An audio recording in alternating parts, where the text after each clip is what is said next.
You're listening to the Naked Bible Podcast. To support this podcast, go to nakedbiblepodcast.com and click on the support link in the upper right-hand corner. If you're new to the podcast and Dr. Heiser's approach to the Bible, click on New Start Here at nakedbiblepodcast.com. Welcome to the Naked Bible Podcast, episode 195. Is Christmas a pagan holiday? I'm the layman, Trey Stricklin, and he's the scholar, Dr. Michael Heiser. Merry Christmas, Mike. Yeah, Merry Christmas. Yeah, Santa Claus, you getting ready? You going to leave some cookies out and all that good stuff? Yeah, we're a bit beyond doing all that stuff. I don't think we ever did anything with Santa Claus. We were pretty honest with our kids. It's like your mom and dad work hard. This is a special day. We think about Jesus' birth, and God's blessed us to get you some cool things. So well, there you go. We didn't do the other. Well, my kids are still young enough that I might use the naughty and nice list to my advantage. So sure does come in handy every now and then. Yeah, we let them know what some other people do to have a mild threat. I think they saw through it pretty quickly. Yeah. Y'all do Christmas cards? No, we haven't done one of those for quite a while. I don't know. We just sort of never get around to it. And this year, we have the people are separated. We have the two daughters that live elsewhere. So we're going to get together, but nobody's really here very long on the same day. And we were going to take a picture, but it rained all day here and they wanted to do an outside one. So that never happened. And there you go. Yeah, we're pretty bad too. Well, Mike, we had planned on having a guest with us on this episode, Dr. Burton, but due to technical difficulties, he wasn't able to join us. Yeah, it's unfortunate. Well, Mike, you get an early Christmas present in the fact that you're in the Fantasy Super Bowl and I am not. So teardrop. Yeah. But I have to admit, I'm not feeling real good. It's going to be an interesting weekend, because I'm without my biggest weapon in the Super Bowl final here in the podcast fantasy league, and that's Antonio Brown. So I've been riding him the whole year. Well, and he gets hurt, right just in time for the final game. So it's going to be pretty close.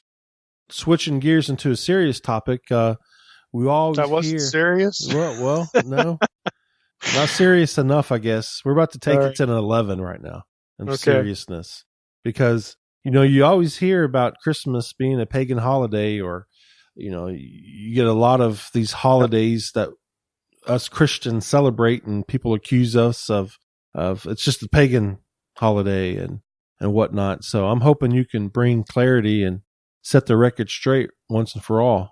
Yeah, well, we're going to take our shot at that, but you're kind of right in your observation that, the people who are really sort of the most uptight about this, are certainly the Hebrew roots crowd, because they want to dump the whole, Christian liturgical year and calendar. So you have that. But I think it's because of Gnostics, especially in pagans, they like to tweak Christians over like the December 25th date and some other things. And so that makes Christians uncomfortable. Maybe even, the JWs, it used to be the JWs. Now it's more the Gnostics and the pagans who are on this thing. And it makes it uncomfortable for Christians who just want to celebrate the day, and so now you have to think about or deal with all this stuff. The way I'm going to approach this episode is really in two areas. We're asking the question, is Christmas a pagan holiday? And I see two area breakdowns here. One is the date, and I'm going to telegraph up front that I don't think that the December 25th date is a pagan date or has anything really to do with, the Sol Invictus, solstice kind of stuff. It is not a date that derives from that. So the date is not a pagan thing. Second category would be the practices, some of the things that are associated with the celebration. And some of those are certainly deriving from, pagan practice, what we might, think of as pagan practice. But that's actually not sort of a slam dunk kind of issue, because I'm going to suggest when we get to part two, area two, that you can't really have, let me put it this way. There's an issue when it comes to, are we doing pagan things, i.e., is this idolatry or something like this? There has to be some awareness and some intent. And there are actually biblical examples where Israelites especially, quote unquote, used pagan objects and imagery, and it was not an issue theologically. And so I think we need to think a little bit more carefully when it comes to practices. And yet, be honest that some of this stuff we do has no attachment at all, to the biblical story of Jesus or anything like this. And there were things that accrued over time, just like ancient Israel. I mean, there were things like this. And so maybe some of that biblical material about the Israelites, when it was not a theological issue, maybe that's a helpful analogy to think about the practices. But when we get to that point, I think listeners will better understand, what I'm talking about here. But let's just start with the date. The first area here, the argument is that Christians took December 25th from the pagans, specifically the pagan festival of Sol Invictus, or the birth of the unconquered sun. Again, that's what Sol Invictus means, unconquered sun. That was instituted by the Roman Emperor Aurelian on 25th of December. I mean, that the Christians stole this day from the pagans. So it's an originally pagan day. And so consequently, the celebration of Jesus' birth on December 25th is a pagan celebration, just by definition. Now, listeners to this podcast probably know, either from the episode we did on this, or maybe something on the blog, or something I've said in an interview. I believe that Jesus was born on September 11th in 3 BC. And again, for those who say, well, that's not possible because Herod died in 4 BC, and you got to have a year, maybe 1 or 2 years between the birth of Jesus and Herod's death, and so 3 BC can't work. Well, you're sorely mistaken. The 4 BC death of Herod is one of those great unexamined certainties in biblical studies. I've blogged about this. I've directed people to peer-reviewed articles. I have 4 of them. I don't know. I think 3 of them, maybe all 4, are in the folder that, if you subscribe to my newsletter, you get access to the folder of articles, things that I can't just post online. But there are serious, deep problems with the 4 BC death date of Herod. Serious problems that scholars who are experts in chronology have collected, and they've presented in a coherent fashion, and showing that the death of Herod is better dated to late 2 BC or 1 BC. And so the September 11, 3 BC death date does work. The death of Herod is no obstacle to this. And there's a lot that goes into this. If you've read my novel, The Portent, again, this is part of the storyline. I'm actually working on a book about astronomy and its use and abuse in biblical interpretation. So this isn't the last you'll hear from it, but we're going to focus on December 25th here because that's the date that gets debated, because that's the date that most Christians, not all Christians, in the East, they don't use December 25th. But most Christians that we know of have Christmas on December 25th. And so the argument is that was stolen from the pagans. Now, I've blogged recently on this, directing people to an article from Touchstone magazine that appears online by William, I don't know if you pronounce his name Tighe or Teague. It's Tighe. And the article is entitled Calculating Christmas, the Story Behind December 25th. The author of that article refers readers to where he gets most of his information. That's from Thomas J. Talley's book, The Origins of the Liturgical Year. And that's a Liturgical Press title. It's out of print, but you can still find it used. That's where I got my copy. And Talley's book is an academic, a scholarly presentation of what's behind December 25th. And it is not a pagan day. Okay. So what I'm going to do here in the first part, when we talk about the date, is I'm going to read, I'm going to summarize some of, again, Teague's article on Touchstone magazine. We'll have a link to it on the episode page, but I'm going to summarize parts of it, and I'm going to quote parts of it as well.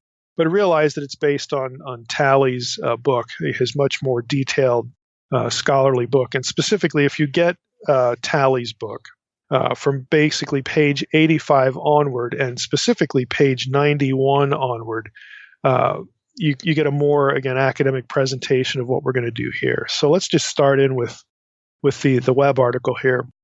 It begins this way, again, just summarizing this and partly reading. He writes, the idea that the date was taken from the pagans goes back to two scholars from the late 17th and early 18th century. And the author, again, Ty or Teague, again, I'm going to try not to keep mentioning how I don't know how his name's pronounced, but the author here names these two scholars. One is Jablonski, who was a German Protestant. The other was a Catholic, Dom Jean Hardouin. And I'm probably butchering that French name as well. He was a Benedictine monk. And their work on December 25th is really what's at the heart. Here we go again with 18th, 19th century scholarship that is at the center of so much of what goes on in internet theology, Christian Middle Earth stuff. Again, folks, we really have learned things since the 18th and 19th century. Surprise, surprise. But a lot of this goes back to the work of these two individuals. Jablonski wanted to show that Christ's birth on December 25th was a paganization of Christianity, that the church just embraced, for whatever reason. He thinks of it as a degeneration of Christianity. Doing this was not a good thing, whereas the Catholic, and Catholics are sort of known for this sort of syncretistic approach.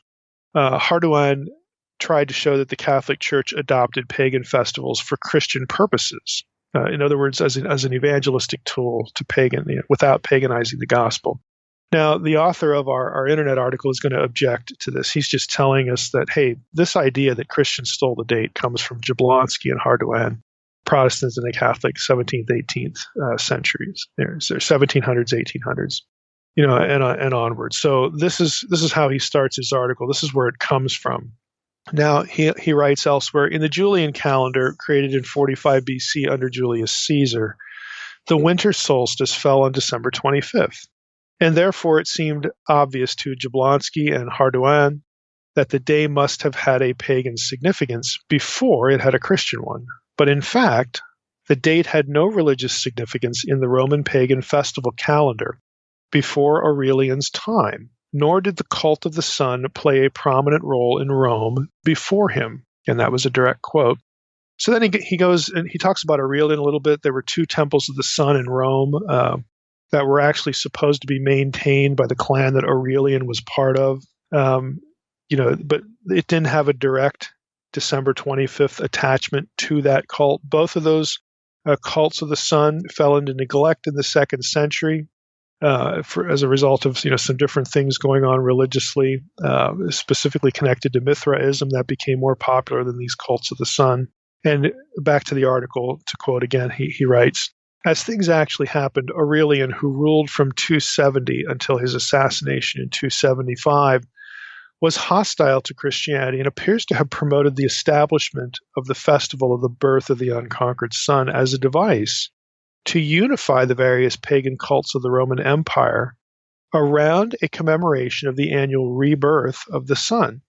In creating the new feast, he intended the beginning of the lengthening of the daylight and the arresting of the lengthening of darkness on December 25th to be a symbol of the hoped-for rebirth or perpetual rejuvenation of the Roman Empire, resulting from the maintenance of the worship of the gods whose tutelage, the Romans thought, had brought Rome to greatness and world rule. If it co-opted a Christian celebration, so much the better, because he hated Christians. Okay, so what the author of our article here is going to argue is that it was actually the other way around, that Aurelian stole the date from Christians, not that Christians stole the date from pagans. And there's a good deal of evidence that that he marshals, that this is indeed the case, that this is not a pagan date. It is a date that pagans stole from Christians and not the other way around, that again you often read on internet theology or in books published by Gnostic publishing societies and whatnot. Again, consider the context for a lot of that stuff. So his position, and again, people, will have the link, to the article on this. His position is that Aurelian actually stole an important Christian date. Now, the question arises then, is there evidence before Aurelian that December 25th was an important date to Christians? Is there evidence of that? If so, then it would appear that this is in fact what happened, that December 25th before Aurelian was important to Christians, associated with the birth of Jesus, and that the pagans stole it from Christians. So it is not a pagan date, at least it wasn't until the pagans stole it from Christians. Now, is there evidence for that? The key paragraph in the online article, and again, he's getting a lot of this from Talley's book, is this. I'm just going to read straight through it here, because it's just the easiest way to present it. And again, inviting all of you to go up and read the actual article. He writes, "It is true that the first evidence of Christians celebrating December 25th as the date of the Lord's Nativity comes from Rome some years after Aurelian in AD 336. And I'll just break in here. This is what you're going to hear from the pagan sources that want to say that Christians stole the date from pagans. Back to the excerpt here. But there is evidence from both the Greek East and the Latin West that Christians attempted to figure out the date of Christ's birth long before they began to celebrate it liturgically, even in the 2nd, 3rd centuries. The evidence indicates, in fact, that the attribution of the date of December 25th was a byproduct of attempts to determine when to celebrate Jesus' death and resurrection." Now, let me stop there. That's important. What he's saying here is that December 25th, even though Christians didn't have it on the calendar before Aurelian as part of the liturgical year, there was a lot of discussion, and a lot of Christians believed that the birth of the Messiah was on December 25th, long before Aurelian. It just didn't make it into the official holiday, and we're going to find out in a moment why, because there was a dispute over it. There's another date that comes into play here, but the date associating December 25th, what we would call December 25th, with the birth of the Messiah predates Aurelian, and it's a byproduct. The reason that they figured that date out, or again, there's another date that there's a controversy here we'll get to in a moment, but the reason why that date was associated with the birth of Jesus by a large segment of the church, large population of Christians, was because you could essentially do math. Okay, they were really more concerned with what the day of the crucifixion and the resurrection was, and so once those were sort of fixed, you could do the math and calculate the birth. Okay, so the birth date is a byproduct of the effort, which was extreme. I mean, there's a mass of scholarship on the quote unquote Easter computus. Okay, the whole idea of when do we date the crucifixion and the resurrection specifically. That was a huge deal in the early church for obvious reasons. They wanted to celebrate the resurrection. It's fundamental to Christianity. So in the obsession to find that date, the birth date, again, sort of developed. I mean, people took the time to, well, if this is when he rose, can we possibly calculate, when he was born? And so people did that. And December 25th was an early date for that effort, to try to do it by math. Okay, back to the quotation. Now, again, there's evidence, he says, that the attribution of December 25th was a byproduct of attempts to determine when to celebrate his death and resurrection. How did this happen?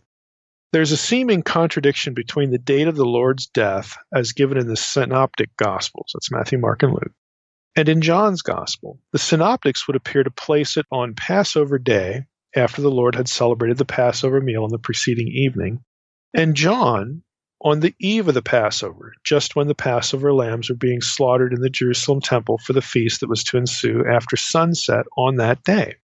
Solving this problem involves answering the question of whether the Lord's Last Supper was a Passover meal or a meal celebrated a day earlier, which he says we cannot enter here, for sure. I mean, like I said, there is just a massive amount of scholarship on this. Back to the quote. Suffice it to say that the early church followed John rather than the Synoptics, and thus believed that Christ's death would have taken place on 14 Nisan, according to the Jewish lunar calendar. Modern scholars agree, by the way, that the death of Christ could have taken place only in AD 30 or 33, as those two are the only years of that time when the eve of Passover could have fallen on a Friday, the possibilities being either April 7th, 7th of April in 30 AD, or the 3rd of April in 33 AD. Okay, end of quote for now. So in other words, what the author of our reference point, our reference article, is suggesting is that the effort to situate the death and resurrection of Jesus in real time would naturally have led to some effort to backdating the birth. But, again, There's more to it than this. So Teague or Ty, Dr. Ty continues, however, as the early church was forcibly separated from Judaism, it entered into a world with different calendars and had to devise its own time to celebrate the Lord's Passion, not least so as to be independent of the rabbinic calculations of the date of Passover. Now, this is me breaking in now, and boy, that was another big deal as well, because of the whole lunar calendar, which he's going to describe here. So back to the quote. Since the Jewish calendar was a lunar calendar consisting of 12 months of 30 days each, every few years, a 13th month had to be added by a decree of the Sanhedrin to keep the calendar in synchronization with the equinoxes and the solstices, as well as to prevent the seasons from straying into inappropriate months. Apart from the difficulty Christians would have had in following, or perhaps even being accurately informed about the dating of Passover, because, hey, they weren't Jews, it's a different community. Despite that difficulty that they would have had in following all this, the dating of Passover in any given year, to follow a lunar calendar of their own devising would have set them at odds with both Jews and pagans, Jews and Gentiles, and very likely embroiled them in endless disputes among themselves. Elsewhere, he writes, these difficulties played out in different ways among the Greek Christians in the eastern part of the empire and the Latin Christians in the western part of the empire. Greek Christians seem to have wanted to find a date equivalent to the 14th of Nisan in their own solar calendar. And since Nisan was the month in which the spring equinox occurred, they chose the 14th day of Artemisian, the month in which the spring equinox invariably fell in their own calendar. Around AD 300, the Greek calendar was superseded by the Roman calendar. And since the dates of the beginnings and endings of the months in these two systems did not coincide, 14 Artemisian became April 6th. In contrast, 2nd century Latin Christians in the West, in Rome and North Africa, appear to have desired to establish the historical date on which Jesus died. By the time of Tertullian, they had concluded that he died on Friday, the 25th of March, AD 29. Teague has an aside here, basically that's impossible because that wasn't a Friday, and Passover in AD 29 did not fall on a Friday. But anyway, this is what they decided. So back to the article here. So in the East, we have April 6th, again, for the day of the day associated with the death of Jesus. Okay, we have April 6th in the East. In the West, we have March 25th. At this point, we have to introduce a belief that seems to have been widespread in Judaism at the time of Christ, but which, as it is nowhere taught in the Bible, has completely fallen from the awareness of Christians. The idea is that of the integral age of the great Jewish prophets, the idea that the prophets of Israel died on the same dates as their birth or conception. This notion is a key factor in understanding how some early Christians came to believe that December 25th was Christ's birth. The early Christians applied this idea so that March 25th and April 6th were not the only supposed dates of Christ's death, but also of his conception and birth as well. Now, let me stop here. This is really going to mess things up because they're spending all this time trying to associate the death of Jesus and, of course, the resurrection with the Passover question, and specifically the Last Supper question of the Gospel of John. This is what the fight was about. And so once they have working dates, then there are people who come along with this notion that, hey, maybe these two dates are also the birth and the conception because of this, and let's just call it a myth, that prophets, and Jesus was certainly a prophet, died and were born or conceived on the same day. Again, it was sort of this folklorish, kind of thing. So now we've got even more of a mess. It took us long enough to produce two dates, one in the West, one in the East, for the death of Jesus. And now we've got this other idea creeping in. Now back to the quotation. The assignment of March 25th as the date of Christ's conception prevailed. It won the day. Add 9 months to March 25th, and you get December 25th. Christmas, the birth, December 25th, is a feast of Western Christian origin. Okay, the Latin part of the Roman Empire, the Western part of the Roman Empire. In Constantinople, it appears to have been introduced in 379 or 380 from a sermon of St. John Chrysostom, at the time a renowned ascetic and preacher in his native Antioch, it appears that the feast was celebrated there on 25th of December in 386. From these centers, it spread throughout the Christian East, being adopted in Alexandria around 432, and in Jerusalem a century or more later. The Armenians, alone among ancient Christian churches, never adopted it, and to this day they celebrate Christ's birth manifestation to the Magi and the baptism on January 6th. Thus, December 25th as the date of Christ's birth appears to owe nothing to pagan influences upon the practice of the church during or after Constantine's time.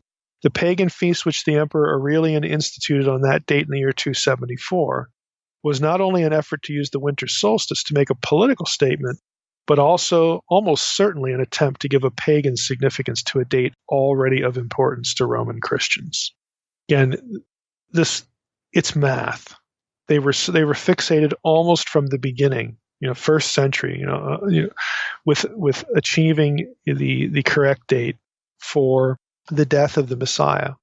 And again, going more or less with John's gospel. Again, we're not here to evaluate whether that's right or wrong and whether they had the right dates or not. Again, you all know what I think. I don't think that December 25th has anything to do with the actual birth date of Jesus or any of these other dates. So you have to factor in more than math here.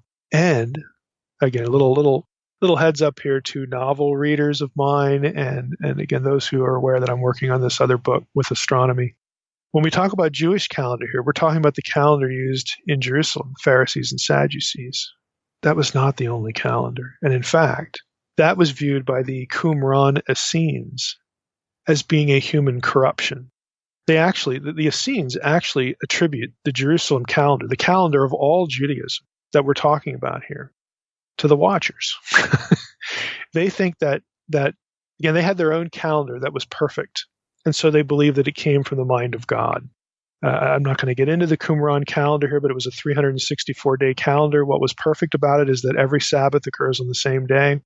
Every Passover occurs on the same day. All the feasts are on the same days in the calendar year. You have all the numbers from 7 to 12 to 24 to 36 to all the numbers at 70.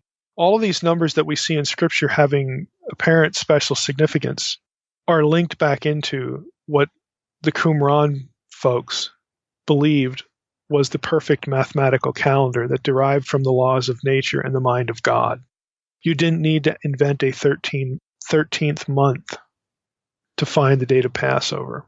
This is actually why they split from the Pharisees and the Sadducees. It was over calendar and liturgy and ritual. They thought that it was human tampering and ultimately, a problem created by the Watchers to adopt this sort of calendrical tinkering method. Okay, I don't want to say too much about that, but again, what we're talking about here is what the early church was wrestling with because they're trying to deal with, what the Jews were doing, what the synoptics are saying, what John is saying, all this kind of stuff. They're trying to come up with a date for the death of Jesus that fit into that calendar. And again, they're doing the best they can. They're trying to situate. They have to make decisions, and they come out with two dates. Again, the one March, the other one in April, and all that. And then you get this idea of oh well, he would have died on the same day he was born, and then let's think about the conception and the birth. And again, there we go. Again, just all the stuff that we just read. They're doing that stuff from the very first century onward because of the concern to know when to celebrate the resurrection. The birth stuff is a spin-off. It's derivative from the resurrection discussion. So the date itself would have been known, would have been an article of discussion long before Aurelian. And again, if you want all the academic data for that, don't depend on the internet article. Go to get Talley's book, The Origins of the Liturgical Year, and you're going to get all the nuts and bolts for it. So this notion, again, that December 25th was, there were Christians in the days of Aurelian, looking around like, we need to celebrate the birth. Well, let's steal that pagan date over there. That's just bunk, okay? It was really the other way around. Now, back to another question this raises, and something we've sort of already touched on. Is there ancient evidence that December 25th or now January 6th, since we have to factor in this other date. Again, the calculations that we made to this point. Is there ancient evidence that December 25th or January 6th was considered the birth of Jesus prior to Aurelian in textual terms? Okay. And we know they could have done the math. We know that the topic was a big concern from the very beginning. We know they're noodling this from the first century on.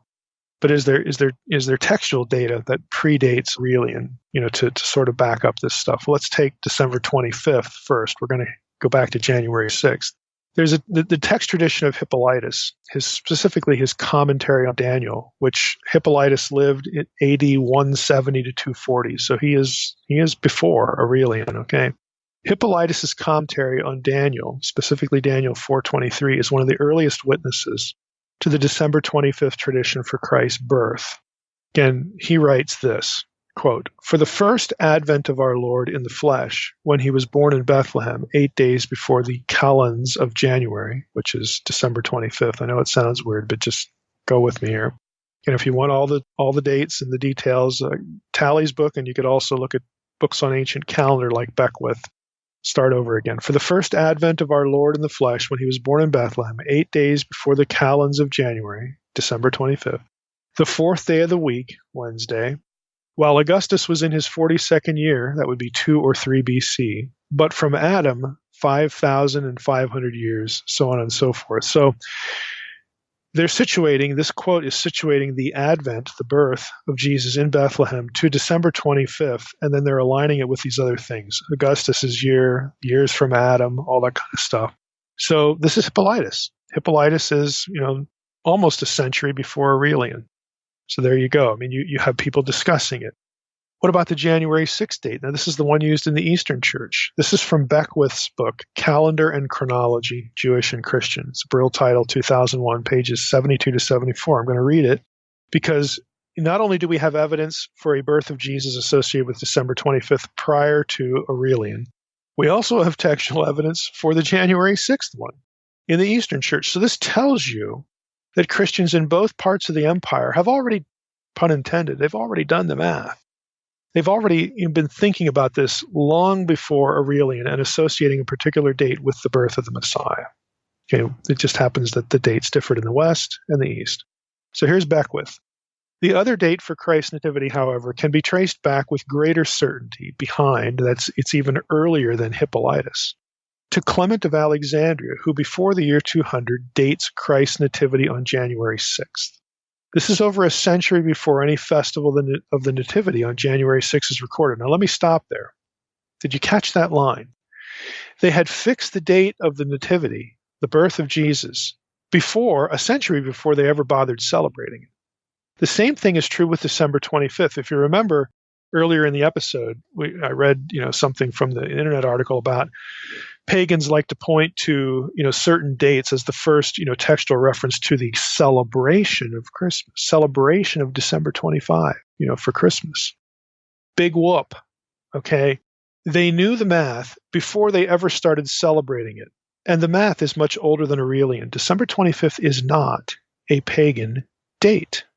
Now, whether they're deliberately or accidentally doing it, the pagan sources or the Gnostic sources that love to do this, or the Hebrew root sources, are confusing the celebration of the event with the calculation of the date. Okay? Those are two different things. The early church, didn't really bother celebrating the birth. They were certainly, fixed on celebrating the resurrection. That was the big day. They didn't really bother celebrating the birth, but they knew, at least they thought they knew, they had calculated, they'd done the work to figure out when the date of the birth was, long before Aurelian. Okay? Let's go back to Beckwith here. This is over, again, the January 6th date. He's talking about the Eastern date now. This is over a century before any festival of the Nativity on January 6th is recorded. Could Clement's dating then be due to a historical tradition that the Nativity took place at that time? Clement's evidence to be found in his Stromata, or Miscellanies, 121, page in lines 140, 144 through 146. Is not without ambiguity, since he quotes a number of opinions about the dates of Christ's birth and crucifixion. Isn't that interesting? There are a number of opinions a century before Aurelian about the birth date of Jesus. They're thinking about it. Okay, December 25th didn't just pop into somebody's head while he was watching the festival of Sol Invictus. Okay, again, this notion is false. So again, back to the quote. Clement comments about the opinions of a number of dates of Christ's birth and crucifixion, commending perhaps ironically the precision of those who propound them. By what method these dates were arrived at, we do not know, but all of them except May 20th could be dates for the Passover, and March 21st is a date for the spring equinox. If the traditional Eastern date of January 6 was known in the Church of Alexandria in the last decade of the 2nd century, that's the 100s, okay? It is as old as any of these speculations and older than any evidence linking the Nativity with the pagan festival on the winter solstice. Moreover, if it was known in Alexandria in the last decade of the 2nd century, it was probably also known there half a century earlier, for in the same passage of Clement, after speaking of dates for the Lord's birth, he says, "And the followers of Basilides hold the day of his baptism as a festival, spending the night before it in readings. And they say that it was the 15th year of Tiberius Caesar, the 15th day of the month Tibi, and some that it was the 11th of the same month. Basilides likewise belonged to Alexandria, where he taught in the 2nd quarter of the 2nd century, and though he was a heretic, he would have known the traditions of the Alexandrian church. Tibi 15 and Tibi 11 correspond in the Julian calendar to January 10th and January 6th. It's the end of the Beckwith quote. Now, this, again, seems proof positive for what Teague in our internet article is arguing, and Talley, again, in his more academic work, specifically that early Christians had calculated or surmised the dates for the birth of Jesus prior to Aurelian, and one of those dates was December 25th. This also means that either December 25th or January 6th predate the beginning of what we now know as the Catholic Church. So the charge that December 25th is a Catholic invention and so deemed sinister for that reason alone is false. Okay, this predates that as well. Now that, I'm just going to leave that there. Again, we're dividing up the topic, the episode, into two categories. One is the date. Is the date December 25th for Jesus' birth, even though I don't buy that date? But is that date pagan? The answer is no, it is not. Category 2, area 2. What about the practices and the customs? Okay, now to me, this is a different story.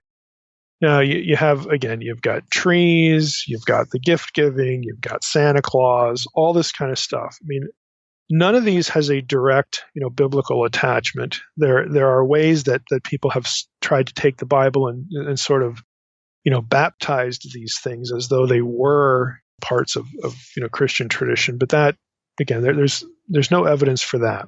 So we have to be thinking about, again, how these things accrue to the celebration. Okay, we're not talking about the calculation now. We're talking about the celebration. How do these things accrue, to the celebration of the birth of the Messiah? And what do we make of that? How should we think about that? We have to be thinking in terms of analogies, and really, I would also say kind of what's in a person's mind and a person's heart. A couple of general observations, sort of statements here I'll make. Number one, idolatry, and some groups, whether they're pagan or sort of the extreme Hebrew roots crowd, are going to be looking at what Christians do, on December 25th today to celebrate the birth of Jesus. They're going to call it things like idolatry. So idolatry, however, really, I would say requires willful worship, or maybe knowing.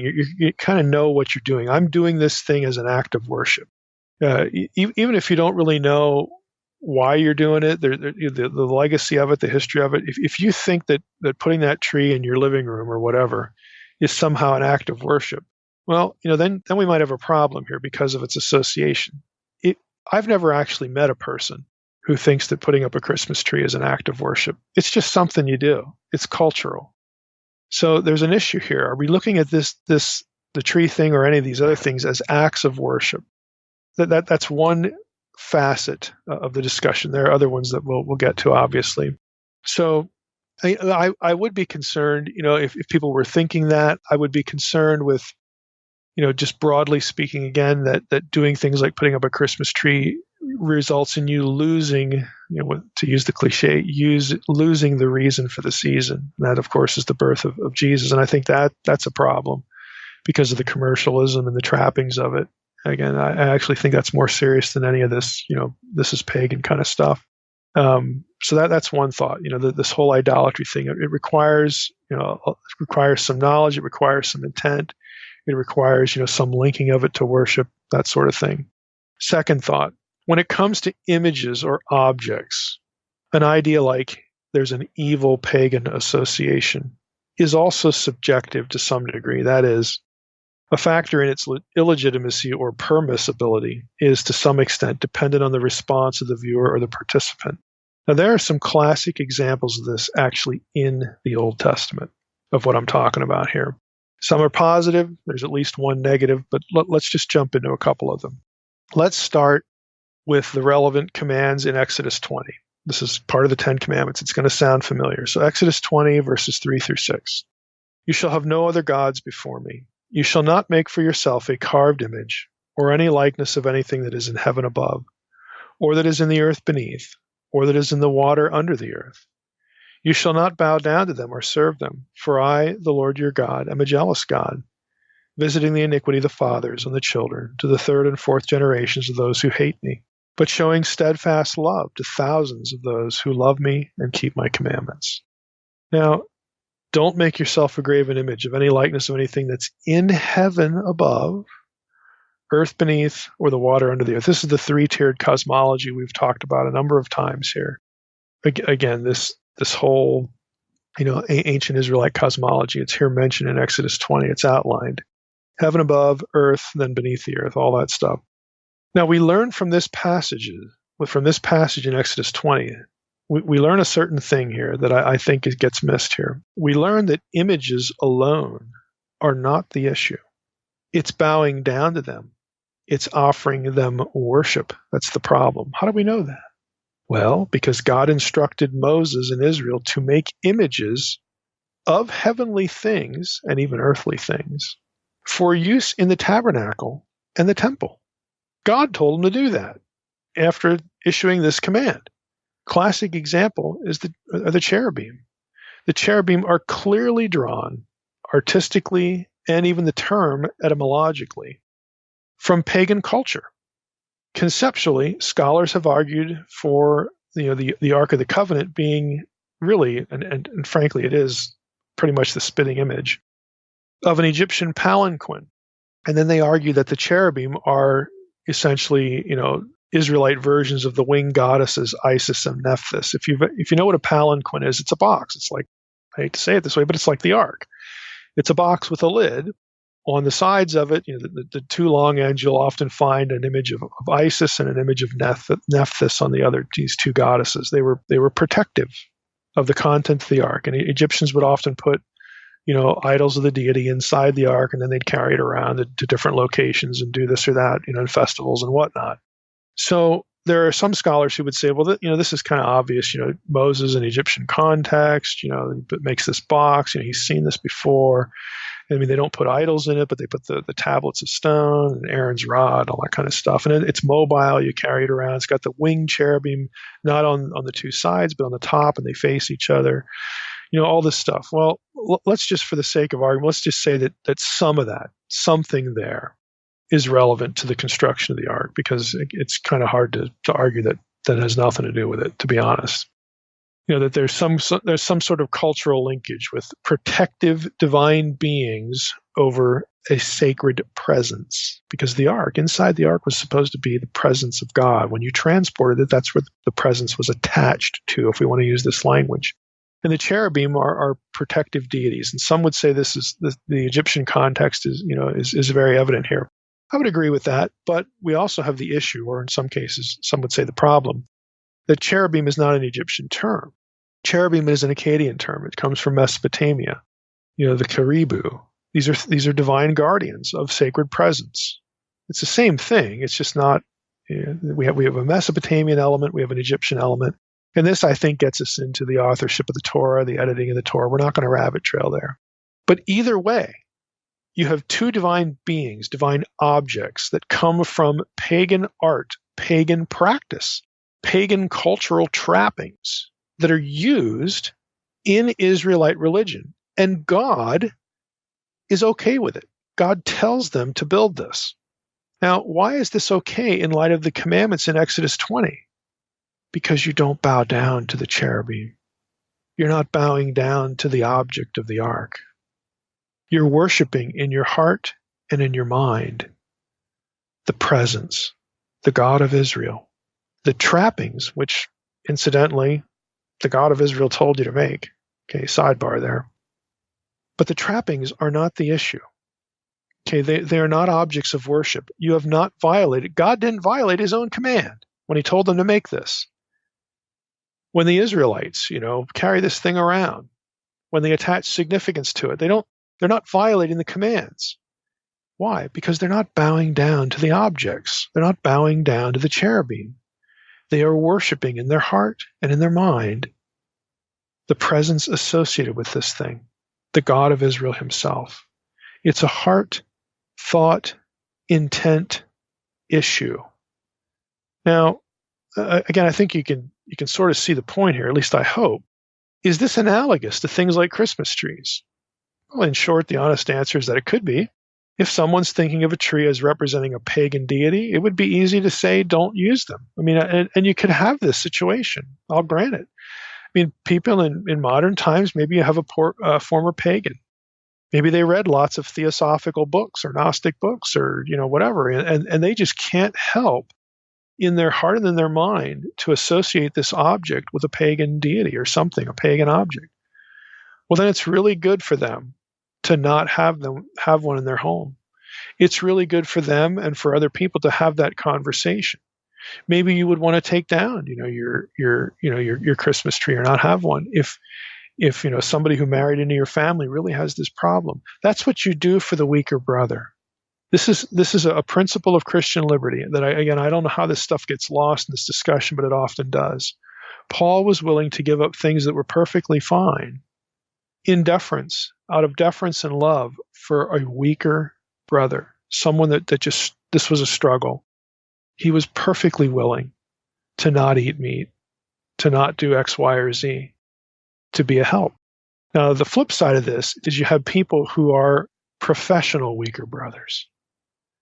And I'm using that term deliberately because I've known a lot of these people in life. I've known a lot of them. That they're really not stumbled in their heart. This really isn't something that makes them sort of tremble inside and affects the worship of Jesus in their own hearts. They just don't like something. And so they're making it an issue. That's the professional weaker brother. Oh, what can I be weak at next that I don't like? See, that attitude is different internally than the person who is really troubled. Okay, you're going to have Christians at Corinth that, look, I just can't eat that meat. I just can't do it. Even though Paul said, look, if it's sold in the shambles, go ahead. If it comes right off the altar, don't do that because then you're in fellowship with demons, as 1 Corinthians 10. You're going to have people that I don't care if Paul says it's okay if it's sold in the shambles. That's the King James language for the marketplace. I don't care. I still can't do it. Paul would say, we understand. And knowing you and your testimony, you're not trying to be divisive. You're not trying to present yourself as superior. We know this troubles you, and we're just not going to do it for you because we love you. That's different than just saying, well, you people just aren't as spiritual because you're eating that meat. If you were really spiritual, you wouldn't eat it. That's different. This is a hard issue. Trust me, I have known many professional weaker brothers. And honestly, they need to be called out. This is not an issue on either side of superior spirituality.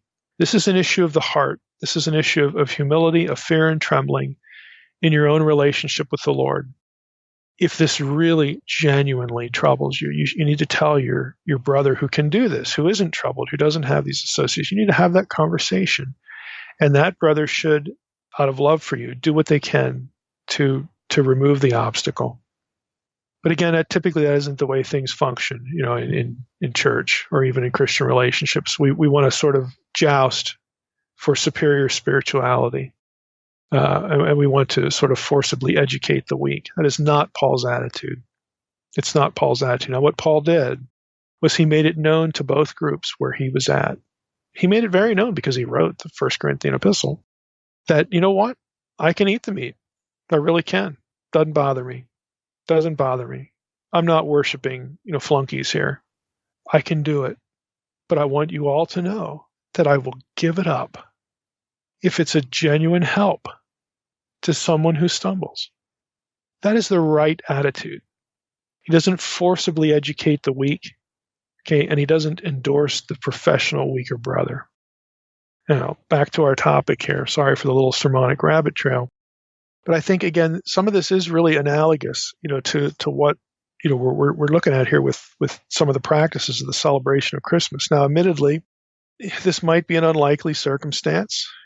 What if someone says trees shouldn't be part of Christmas for believers in any regard because they were indeed pagan symbols? Well, the problem with that thinking, again, is the Old Testament. Although it's an awkward analogy, again, you have these objects. Let's just move away from the ark and cherubim. Let's just talk about trees. Trees were well-known symbols of deities and divine encounters across the board in ancient Near Eastern religion. It's not just Israelite stuff. I mean, I've blogged before. Again, go to my website and search the website for trees, okay? There are a number of passages where trees served to mark divine encounters with Yahweh. There's also the idea of trees marking, the presence of Yahweh because of the association. It's the cosmic mountain stuff. And in this case, it's the cosmic garden. The 70 trees, the 70 palm trees at Elim, is that a coincidence? Again, I don't think it's a coincidence.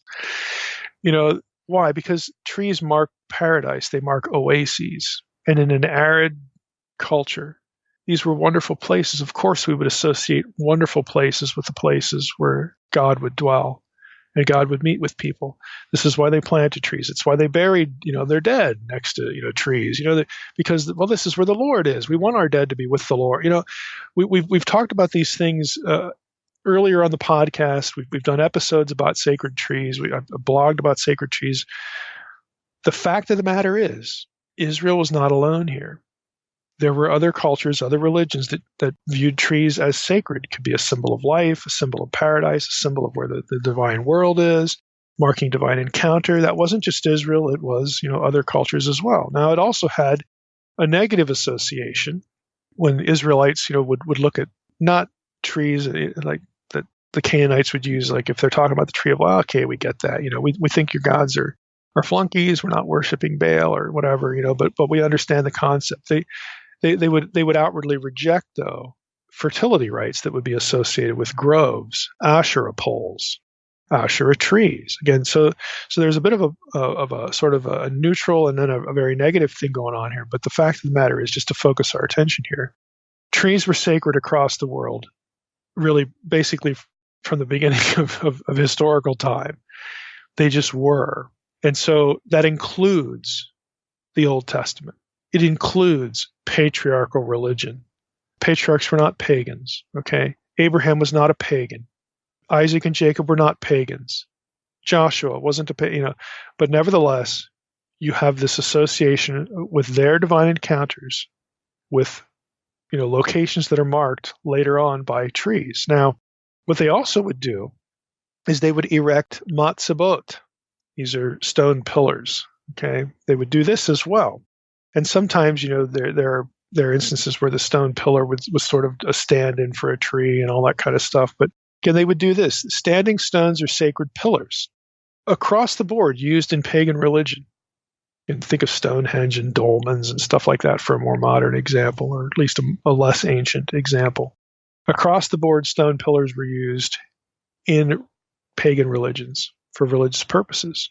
But you have the patriarchs doing this. They would build stone pillars, erect stone pillars at places of divine encounter. Jacob in Genesis 28, you have Exodus 24, 4 again, it's okay to have an object mark at a divine encounter. You just don't bow down to it. You just don't bow down to it. In Exodus 24:4, Moses erects 12 standing stones, one for each tribe. Why? Because it commemorates the meeting at Sinai with God. Read the passage. Read Exodus 23. Read Exodus 24. This is why he does it. He's not doing it, I want to slip in a little paganism here. Nobody's going to notice. No, it's not why they do it. It has everything to do with thought and intent and meaning. Okay? There are these passages where, Israelites who are faithful worshipers of Yahweh do things with trees. They do things with standing stones, but they don't bow down to the object. They're just there to commemorate something else. Okay, let me say that again. They use standing stones. They use trees to commemorate, or not to bow down to the object, but to commemorate something else. I would suggest to you that it's at least plausible. It should at least be part of the conversation that, you know what, you bring a Christmas tree into your living room. Don't bow down to it, please. I've never known anybody who does or did. Don't bow down to it. Let it commemorate something, i.e., not the great sale we just had at Kohl's, okay? Let it commemorate, do something for your memory to help you think about the birth of the Messiah. Even though there was no tree in the Bethlehem story, okay? It can still bring this to memory. And in my experience, this is what Christians do. I mean, I wasn't raised in a Christian home, so we didn't really think about any of this at all. You know, it was just a cultural thing. But even in our house, you know, it was like, well, you know, hey, it's December 25th, baby Jesus, you know, kind of stuff. Even though my parents were not believers or anything like that, they at least had that cultural, you know, Christian sense. And that's better than saying, hey, we're going to erect this tree now. We're all going to bow down to it. This will be fun. I mean, nobody's doing that. Nobody's doing that, again, that I've ever met in my entire life. I guess you can have somebody do that, and if that somebody comes to Christ, well, then this is going to be a problem for them. And so, again, we need to have that conversation. So I guess it's possible, but it's quite foreign. Again, standing stones and trees were used in patriarchal religion to commemorate theophany, you know, the appearance, divine encounter with Yahweh. And it was okay. It was. Now, in our day, again, we don't associate Christmas trees with anything specifically biblical. So I'll admit again, the analogy is not perfect. But we do learn, again, from biblical usage of pagan symbols or objects, there were at least some of them that were used in limited instances in such a way to commemorate something Yahweh, the true God, had done, but not to represent him. Okay, it wasn't him. We're not making an idol of him. And even when God allowed and commanded certain objects to be made of things in heaven, you know, and on earth, you know, the cherubim, the ark, all that kind of stuff, you don't bow down to them. That was the point of the command. You don't bow down to them. They are not substitutes for God. A tree would not be a substitute for God. It just marked a divine encounter. A memory device, a location device. It was primitive GPS, okay, whatever. It marked a spot where something sacred happened so that it would draw your mind to the presence. This is where Jacob met Yahweh. That would be significant. And because we believe, you know, that hey, sacred trees have something to do with the presence of Yahweh. You know, this tree over here that's been here for a couple hundred years that marks something, or, you know, somebody else had a divine encounter with Yahweh, and we're gonna bury someone that we love right there because we want them to be in the presence of Yahweh. These are simple thoughts. They're permissible thoughts. They're good theological thoughts in the sense that they don't divide someone's loyalty or deflect someone's loyalty away from the true God. This is Old Testament. Okay, it's biblical. You know, nowadays, after the cross, you know, we're not thinking in these terms, obviously. Plus, you know, not only about the cross, but also just, you know, being so many centuries removed. But culturally, these things do get added to the Christmas story in different cultures. And again, I'm saying at least think about what's in a person's heart, what's in a person's mind. And you say, well, that's not good enough. Well, then I guess you would have, you know, really been upset with Jacob or Isaac or Abraham or Joshua. You know, maybe you would be. Now, I would say, though, as well, let's do the flip side of this. Before we conclude that the use of trees should be given no thought, again, I don't want to say that. I'm actually encouraging us to think about it. And think about it, you know, in perhaps I think a workable analogy, not a perfect one, but a reasonably workable one. We ought to recall that other heavenly objects fashioned for the worship of Yahweh were absolutely condemned. Again, the example here is Ezekiel 8. We covered this in our series in Ezekiel. I'm going to read Ezekiel 8:16 through 18. And he brought me into the inner court of the house of the Lord. Again, this spirit entity, spirit figure, ushering the prophet around. He brought me into the inner court of the house of the Lord. Behold, at the entrance of the temple of the Lord, between the porch and the altar, were about 25 men, with their backs to the temple of the Lord. That's a key line, with their backs to the temple of the Lord. and their faces toward the east, worshiping the sun toward the east. Then he said to me, Have you seen this, O son of man? Is it too light a thing for the house of Judah to commit the abominations that they commit here, that they should fill the land with violence and provoke me still further to anger? Behold, they put the branch to their nose. Therefore I will act in wrath. My eye will not spare, nor will I have pity. And though they cry in my ears with a loud voice, I will not hear them. Now again, this thing about their backs to the temple. Greenberg, this is from I just pulled this in from our Ezekiel podcast on this particular chapter. Greenberg's commentary on Ezekiel, he comments about where this is situated, between the porch, between the trying to look at the ESV, between the porch and the altar. Yeah, it uses the same language here. And he says this, in Joel 2:17, this area is where priests pray to God on a fast day. It appears to have been a special sanctity within the inner court. Mishnah Kalim 1:9 ranks it only less than that of the sanctuary proper, the 8th of 10 degrees of sanctity. That's some rabbinic tradition there. This sacred space is taken by men who give the sanctuary their backs, and they bow toward the sun. Such contempt for Yahweh is counted as the climactic abomination. The abomination here is that they turn their backs to the temple, and they worship the sun. Now, the sun is kind of interesting, and we in our episode in Ezekiel, we had some long, quotations from Lipinski's article on Shamash, the sun in Hebrew, in DDD, Dictionary of Deities and Demons in the Bible. And there's a lot of material in the Old Testament about associating Yahweh with the sun in certain, there's a bit in Judges, it's never, how can I say this? Some of the associations were sort of more innocent than others. Some of them are really, cross over into idolatry here. Certainly the Ezekiel 8 instance. Let me just read an excerpt. Let's see here. The horses and the chariots of the sun. This is from Lipinski's DDD article. In 2 Kings 23:11, as well as Ezekiel's vision of the men prostrating themselves before the rising sun, Ezekiel 8:16, are somewhat different. In fact, the horses and chariots were placed at the entrance of the temple of Yahweh, and the men were practicing their cult in the same temple, facing eastwards, towards the gate by which Yahweh, the God of Israel, has entered the sanctuary. So their backs are to the sanctuary, but this is they're at least pointing to where he enters it. These features indicate that the sun's chariot was Yahweh's vehicle, and that the men seen by the prophet were not sun worshippers per se, but they were devotees of Yahweh, just as the child sacrifice performed in the Valley of Hinnom was intended to honor Yahweh himself. Of course, God is really ticked with this. He's ticked with both. But they think that they're doing something okay, is the point. Now back to Lipinski's article. Josiah had abolished this particular form of Yahweh worship, destroying the horses and the sun's chariot placed at the entrance of the temple in 2 Kings 23:11. Relics of this ritual practice are found perhaps in the blessing of the sun, the Birkat HaChamah, a rabbinic prayer service in which the sun is blessed in thanksgiving for its creation and is being set in motion in the firmament on the fourth day of the world, Genesis 1:16-19.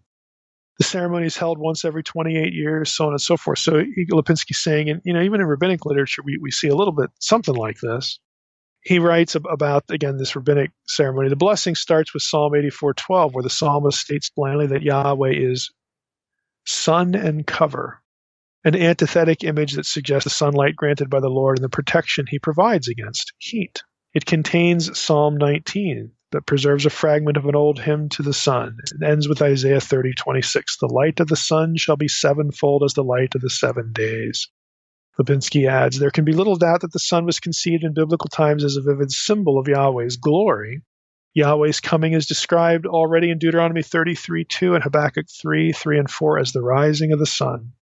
And his glory comes from the east, according to Isaiah 59:19, Ezekiel 43:2, Ezekiel 44:2, while Isaiah 60, verse 19, announces that Yahweh's glory will replace the sunlight when the new Jerusalem will arise. Again, it's solar symbolism in Israelite thinking. You say, well, what's the point here? The point is that, again, we have Old Testament examples where these, quote unquote, the things that pagans would use or do are okay as long as as long as the God of Israel is being honored and not dissed. He is the one to be worshipped, not the object. And in the Ezekiel 8 passage, we certainly, we see an example of they're turning their backs to where the presence actually is. and they're bowing to the sun, where the presence is not, because the presence has entered the temple. So that is abominable worship. They're bowing to the object instead of bowing to the presence, the thing that the object is supposed to symbolize, or some attribute that the object is supposed to symbolize, like the Lord's glory. They're turning their backs on the Lord's glory in Ezekiel 8. That's why it's abominable. But you still nevertheless have, this, again, things that we would associate, and the Israelites, would associate, with pagan stuff. But the issue very clearly is, who are you worshiping? Who are you worshiping? And again, a lot of this kind of talk from the Old Testament is foreign to us because, we don't necessarily, use objects. If you're not in a liturgical church, you're not even really terribly concerned with, a liturgical calendar through the year. Again, a lot of this stuff is foreign to us. But my whole point in doing this is that there are Old Testament examples, both positive and negative examples, that show us the principle that it isn't the object that matters. What matters is what you're thinking about the object.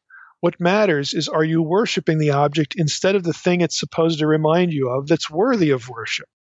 Okay, that's a principle, and you can see it in Scripture. And what I'm suggesting is that maybe we ought to ask ourselves those kind of questions before we criticize a Christian who has a Christmas tree. Okay? Maybe we ought to be thinking a little bit more deeply about it and actually look at scriptural examples of this kind of thing and asking ourselves, well, why is it okay here and not okay there? What's the principle there? Well, I've just told you what the principle was. Maybe we should be reading again the text and thinking about the text in its own context instead of some, theosophical website, or instead of some book that was written in the 19th century specifically to shoot at the Catholic Church. It's just a suggestion. Again, we might want to try to come up with scriptural content that at least helps us to think about these things. And the issue in Scripture, in these instances that we've gone through today, are not the object. It's what is the object of worship? If you're bowing down to the object, if the object is a substitute for God, or in this case Jesus, then you've got a problem. That is a problem. That would be idolatry. But if you're not giving any thought to the object as a thing to be worshipped, or as a stand-in, a substitute for Jesus the Messiah, or the God of Israel, well, that's something different. That's something that the Old Testament itself was fine with. So we have to judge our heart here, not something in our living room or not in our living room. And again, it's not a spirituality contest, but that's sort of what it's become here. Again, at least in some respects. Now, there are other questions here. We could actually go on and on with a lot of this stuff. But I would say let me just throw this out. I might want to throw two more things out here because there's one I think is really interesting, and the other one is just sort of a random thought. I'll start with a random thought here. I think for people who just go hard and fast that things like Christmas, trees, Santa Claus, honestly, Santa Claus has a sordid history, and I personally don't really like the Santa Claus thing, because it's very easy for Santa Claus to displace Jesus. Yes, we can say, well, Santa Claus is kind of based off this old tradition of St. Nicholas, who gave gifts to poor kids, and it kind of modeled maybe sort of kind of after the wise men who gave gifts to baby Jesus. And you can create these connections, but honestly, it's very easy for Santa to displace Jesus. The reason that we have things, that we're able to give you gifts, is because God has prospered us. God has been faithful to us. We are able to do this for you because God, has blessed us. God has made this possible, and Jesus is the Son of God. He's God in the flesh. It's because of His sacrifice, that we can have a relationship with God. All that gets drowned out or substituted for, in many cases, by Santa Claus, Saint Nicholas. So to me, again, Santa Claus certainly has pagan associations with it. There are other versions of the Santa Claus legend that aren't too great, where he confronts someone, Saint Nicholas, confronts someone who just murdered a few, kids and put them back together and all that kind of stuff. There's lots of alternative, stories to this that some of them aren't things you'd want to read to your kids. But to me, that's all incidental. The real question is there a substitution going on here? We want to be careful with that. All of that we could rabbit trail on, but I'd rather ask this question specifically to the people who don't really care to give the date any thought, or again, the use of an object any thought, that they just want to, it's all pagan. I don't need to think about it. We're going to do this to be more spiritual than somebody else. Do those same people use the week names of the week? Monday, Tuesday, Wednesday, Thursday, Friday, Saturday, Sunday. If those come out of your mouth, then you're a pagan. I could use your same logic and say, well, I'm not going to think about that either. I'm going to assume that you're an idolater because you invoke names. You invoke names for pagan deities in the days of the week. You must be following those deities. You must be giving them honor because you're mentioning their name positively. You use those names like every week.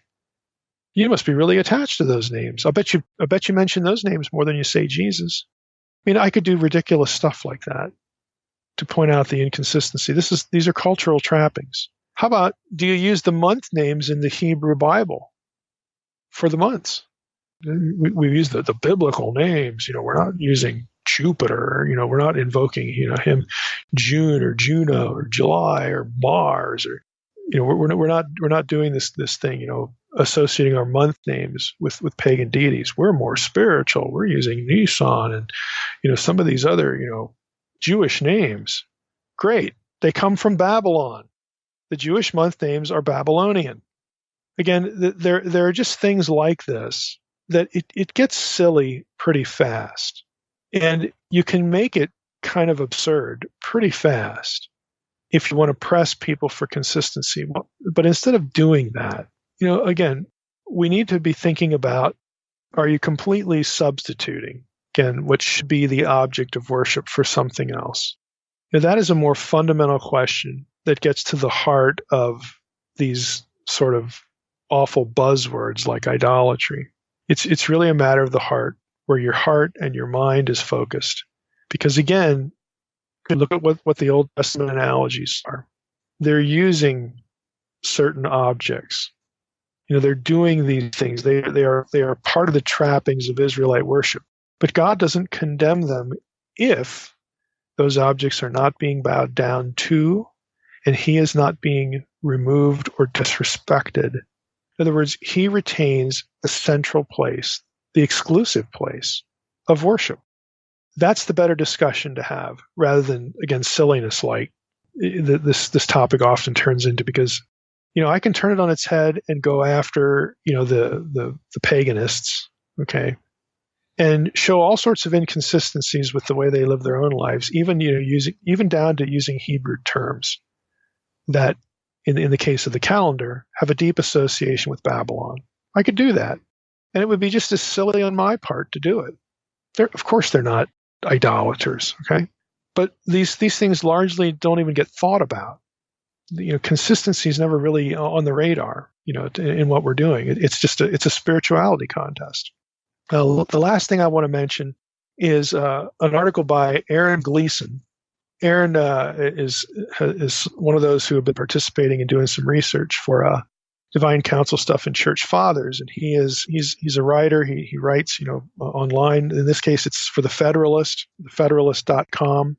We're going to have this link on our on the episode page, but he has a really interesting article that's drawn from the research of a scholar whose last name is Murphy.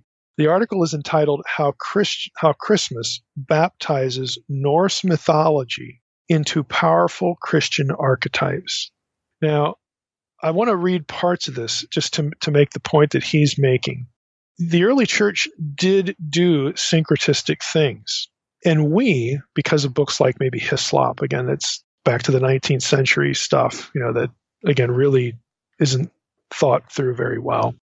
We tend to think that the church is doing this not to evangelize the gospel, because people would look at the Catholic Church and say they don't have the gospel anyways, so on and so forth. And again, there's an argument to be made there. I mean, you can win that argument based upon our experience today, of how Catholicism tends to, articulate its own faith, mixing in lots of works and all this kind of stuff. I get that. But in the early centuries, where people were trying to evangelize, pagans. They would do syncretistic things. And sometimes they worked better than others. Let's just put it this way. Sometimes this led to disaster. And again, just a real admixture theologically, doctrinally, of paganism with Christian stuff. Okay. That I'm never going to approve of. And even in this case, I'm not offering an explicit endorsement, but I just think it's really interesting to see how this worked in the minds of pagans in the Scandinavian world. So I'm going to read a few excerpts from this article.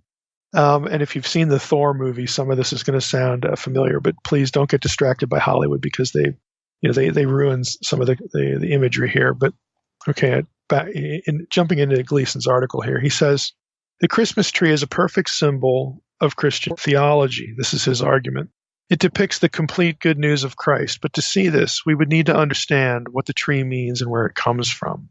Let's look at the tree's origins, and that begins with Norse mythology. He says Norse mythology centers upon a tree. This is not exactly novel. Trees are sacred in almost every culture and religion to varying degrees. And he talks a little bit about why that's the case. Then he says the tree at the center of Norse mythology is unique. It's called Yggdrasil. Modern people tend to think of it and depict it as a gigantic ash tree where the 9 realms of the gods and the elves and the dwarves sit on the branches and the roots. Again, if you think back to the original Thor movie, or I think it's the first or maybe it's the second one, he's explaining where Asgard comes from, to his girlfriend there. You get a little bit of this imagery. But again, we need to think a little bit better than that as far as what the Norse mythology actually was. Yggdrasil, the tree, was essentially existence itself. The world itself was the tree. By world, Gleason writes, I don't mean Earth. Earth was a realm, again to the Norse, Midgard, or as Tolkien called it, Middle Earth. Our realm of Midgard was small within the world of the cosmic tree. In the middle of all that cosmic tree stuff, all the branches, was the Bifrost, what we call the Milky Way. Again, when they looked up, they're thinking about the cosmic tree in terms of the cosmos. Okay, the sun goes down, the sky is laid bare, and that's how they're thinking of this thing which connects all of the stars. That life itself, the cosmos. That's what they're thinking about with this tree. In the middle of that runs the Milky Way. That was what they called the Bifrost. Again, back to the Thor movie. Okay. We've discovered this white path through the night sky is actually an arm of our spiral galaxy, and we know that. But to the Norse, the Bifrost was a bridge between Asgard and Midgard. Okay, Asgard, where Thor and Odin live, and Midgard is Earth. Asgard was the home of the Aesir, the greatest Norse gods. Odin, of course, being their chief. Odin's name, Yggdrasil, that term meant the awesome one's gallows. Now, this takes you right into the heart of Norse mythology. And Gleason writes here about Odin. Odin is a strange god by ancient standards. Tolkien's Gandalf is explicitly patterned after him. The only real difference is that Odin carries a spear and is missing an eye. Aside from that, he looks like Gandalf from the top of his gray white-brimmed hat to the bottom of his dirty boots. This visage that could pass for a homeless man disguised the awesome one as he wandered about the earth. In contrast to other ancient gods, Odin benefited humanity both metaphysically and ethically. He was generally not depicted as a god requiring elaborate propitiation. In ethical terms, he modeled the humility and cost of gaining wisdom. This is seen through the story of how he sacrificed his eye to gain wisdom. But even more significant is his search for the runes. Odin is not trying to get wisdom. Okay, so he sacrifices an eye to do this. He's looking for runes. And the Poetic Edda recounts it like this. This is Odin speaking about himself. Now listen to the words. I know that I hung on a windy tree, 9 long nights, wounded with a spear, dedicated to Odin, myself to myself, on that tree of which no man knows, from where its roots run. No bread did they give me, nor drink from a horn. Downwards I peered. I took up the runes, screaming I took them. Then I fell back from there. It's the end of the passage. To us, this seems bizarre and esoteric, but to the Northmen, the finding and the giving of runes to humanity was equivalent to being made in God's image. Odin wins the runes through the sacrifice of himself, and then he gives the runes to humanity. Now, the relevance to Jesus, again, to the Norse was pretty obvious. The Northmen saw the obvious parallels between Jesus on the cross and Odin on the tree. And that tree was Yggdrasil, the awesome one's gallows, place where God was hung. Yggdrasil is the cross. And of course, on the cross is the God who came as a nondescript man. Before they came to know Jesus, the Northmen celebrated a holiday called Yule. They celebrated Yule by honoring their mothers in their culture, with an all-night vigil on December 25th. The mothers were almost certainly the three wise hags known as the Norns, who continually refreshed the cosmic tree Yggdrasil with the waters from the well of Erd. One part of Yule's celebration was to bring evergreen trees into homes and halls. The evergreen tree thus came to symbolize Yggdrasil as much as the ash tree did. In fact, it's a far more appropriate symbol because the evergreen trees were reminders of two things. First, that winter could be defeated, as evergreens do every year. And second, that one day Yggdrasil would defeat Ragnarok, the Norse end of the world. Yggdrasil, who suffers the horrors of Ragnarok but survives the cataclysm. The great tree itself opens at the end, revealing two children who will repopulate the new earth. Because of these beliefs, the Northmen saw in Jesus their own worldview completed. He hung upon the cross like Odin for the sake of humanity. By clinging to the cross, we can all escape God's wrath at Ragnarok. Again, these are just some excerpts from Gleason's article. So what I wanted to do here was illustrate how, again, the missionaries back in these early centuries who become familiar with the religion of, in this case, the Norsemen, they see points of their own, of the Nordic theology that are very easy parallels. And here's the question. This goes back to our episode with Gerald McDermott about, the worship of other gods. Was God planting truth amidst this punishment situation, where he had divorced the nations of the earth from himself, to assign them to other gods, the Deuteronomy 32 worldview? Is God planting truth among them to capitalize it on someday? Are there vestiges of truth about the true God that survive? And God is going to capitalize on that someday. Again, that's a discussion the early church fathers had. And this is just another illustration of the same discussion.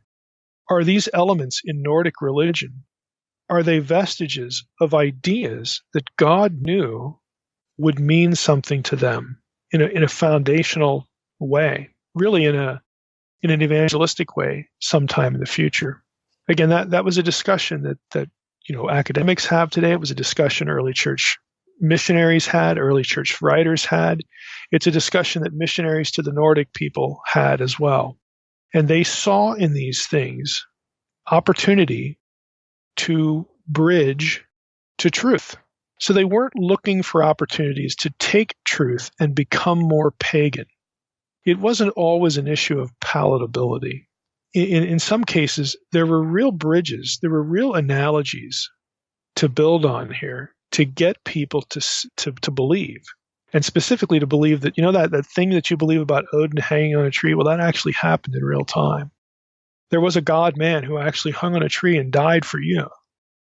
And we're here to tell you that this happened, in Jerusalem, in this place called Jerusalem that you may have never heard of.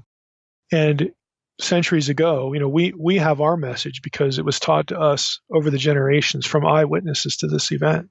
And the man was Jesus of Nazareth. He was God-man, and he came to earth, hung on a tree so that you could have salvation from the end of the world. You could have eternal life.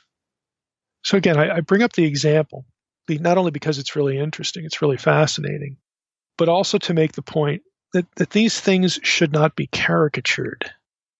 It's very easy to construct, again, what we think of and what at the time would have been known as the Catholic Church. It's really it's an easy villain. It's an easy thing to villainize. If you're Protestants, Protestants have done this, for a long time, and evangelicals and whatnot. I have a number of disagreements with Catholic theology where I think it's not biblically based. In other words, it's not text driven. It's sort of theology by analogy, and sometimes the analogies are kind of strange. And I have fundamental disagreements there, but I think it's unwarranted to basically make the Catholic Church the villain for everything we don't like, and use the easy villain, the easy target, to refuse to think about why were some of these things done, and why did some of these things seem to work really effectively, as far as getting people to convert from paganism to Christianity. And we can sit here and we can say, well, that wasn't real Christianity because look at all those wars that started and all this bad stuff. I watch Vikings on HBO or whatever channel it's on, and boy, they were awful. They're just, it's just syncretism, it's gobbledygook. And again, you could say that about Luther's Reformation, and it would be unwarranted. Yeah, Luther's Reformation led to lots of wars in Europe, decades of wars, and they were bad. And it was politicized. But foundationally, Luther took people back to a really important truth, salvation by grace through faith, not linked to a specific church or a specific set of works. The point is that we need to be a little more careful in our thinking here. We can't just throw the baby out, with the bathwater, because we could throw just basically practically everything we have in the Christian world is going to be abused. It's going to be manipulated. It's going to be politicized. This is why on Naked Bible, we try to get people to go back to the text. Okay? I'm not concerned with trying to separate the wheat from the chaff in modern Christendom or even ancient Christendom. We want to go back to the text. And the Nordic stuff here is just an illustration of, maybe everything didn't have a bad motive. Maybe it's just a little, it's too much of a reflex to just say, well, having a tree, that's just all pagan. And the people who did this wanted to become more pagan. They certainly didn't want to try to really be fostering truth and actually telling people about Jesus. Well, that's not true. It's a mixed bag. Okay, it's a mixed bag.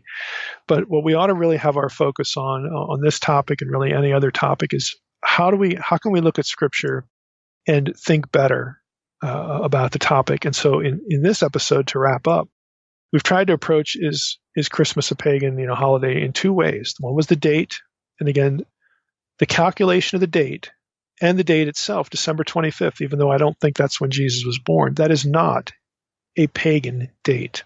It is a date that was arrived at through various mathematical extrapolations, specifically as a byproduct to validate, or I shouldn't say validate, but to remember, to commemorate something explicitly scriptural, and that is the resurrection, the crucifixion and the resurrection of Christ. Fixing that, the commemoration of that event in real time was an obsession in the early church. And the date for the birth was derived therefrom at least 100 years earlier than Aurelian. Okay, at least 100 years earlier. So the date is not pagan. The practices, again, I think this is an issue of Christian liberty. This ought to be an issue of conscience and not a spirituality contest. Those are two entirely different things. Old Testament Israelites used, even at God's command, they used objects, symbols and objects that were part of pagan traditions. And it wasn't bad theology. It wasn't idolatry. It wasn't a violation of anything per se. The issue was, is it a substitute for Yahweh? That's evil. And are you worshiping the object itself instead of Yahweh? That's evil. And so these are the kind of ways that we need to look at Scripture and try to come up with ways to think about what we're doing. I would say if you want to divorce yourself from the Christian calendar and follow the Jewish calendar, but you're not, again, making it a spirituality contest, it's an issue of conscience. You just, it just connects you more to the Old Testament, whatever. By all means, do that. Go ahead, do that. But again, don't judge someone else for not making the same decision, because then you've just turned it into a spirituality contest. Paul is very clear in the epistles about it doesn't matter what, about dates, foods, and feasts and all this kind of stuff. What matters is Christ. And he let everybody know that I have the freedom to do this or not do this. But he also, on the flip side of the coin, is he also let everybody know I love the weaker brother. And if I need to give up something that I could do for the sake of others, I'll do it. Don't even have to think about it. I'll do it. But again, I don't want to rehearse, what the territory we've been over in the episode. So again, that's how I would look at this whole thing: is Christmas a pagan holiday? No, it's not. It can be made that. It can certainly be twisted and turned into that. And in our culture, more and more, it's about not thinking about Jesus. but that's more easily done with commercialism. But these things that we criticize, again, certainly the date is not pagan. The practices, again, we need to evaluate our consciences, or we need to evaluate the practices on the basis of our own consciences, and the conscience of others, other Christians, other believers. But do not make it a spirituality contest. Mike, can you subconsciously be guilty of idolatry, though? I mean, for example, you're not explicitly saying out loud, I have replaced God with money. But if you are completely consumed with your job or, anything else like that, I mean, can you be guilty of idolatry subconsciously? I think the short answer is, yeah, I think that can happen. Subconsciously, you'd have to. Every person has to evaluate what's going on the inside, and you could say, well, could there be a person that a situation where nobody even really thinks about it? They're just doing it. That's what you're talking about, with the subconscious thing. And yeah, and it may take someone from the outside, a family member or somebody else, to just ask a question like, is really your job the source of your happiness? Is this really what your what essentially your faith is in? You attach the reason why you have these things or why you are what you are, that you're stationed in life exclusively to your job, and the Lord doesn't even enter, even pop into your head. Then you've got a problem. But there are a lot of people, I think, who, it could be anything, that the question is not even going to occur to them. And so this is why I think we need to be, immersed in Scripture. We need to be having conversations, with other believers to at least, help us to think thoughts that we can use to, evaluate our own hearts and things like that. But I'm all in favor of that. That's community. Again, it's trying to attach, our beliefs and how we think to Scripture. That's what we should be doing. What oftentimes these things turn into is they turn into opportunities for us to look at somebody else, not look at ourselves, but for us to look at somebody else and either think in our hearts that we're better, we're more spiritual, or we say something not to get them to maybe ask themselves a question that they really need to ask. In other words, not out of sincerity, concern for the other person, but it becomes a dig. It becomes, again, something that we're saying this to the other person because we want them to get the message that you've got problems, dude, and I don't. So it's these things can happen. So my short answer would be, yeah, I can see scenarios where that would be the case. But this is why we need, honest people in our lives. We need community. We need, again, to be conscious every day of trying to, live life in light of Scripture, in light of the Lord, in light of who He is, what He's done, and all those things that we might talk about on Sunday. We need to be thinking about Him every day. All right, Mike. Well, that's going to be another good Christmas special, and I'm glad to know that my Christmas tree and wreath and everything else isn't going to get me in trouble. So just don't bow down to them. Okay. There you go. All right, Mike. Don't assign any spiritual importance to them. Let them just be a reminder. Absolutely. Well, there you have it. All right. Well, we want to wish everybody a Merry Christmas this year, and I want to thank everybody for listening to the Naked Bible Podcast. God bless. Thanks for listening to the Naked Bible Podcast. To support this podcast, visit www.nakedbibleblog.com. To learn more about Dr. Heiser's other websites and blogs, go to www.drmsh.com.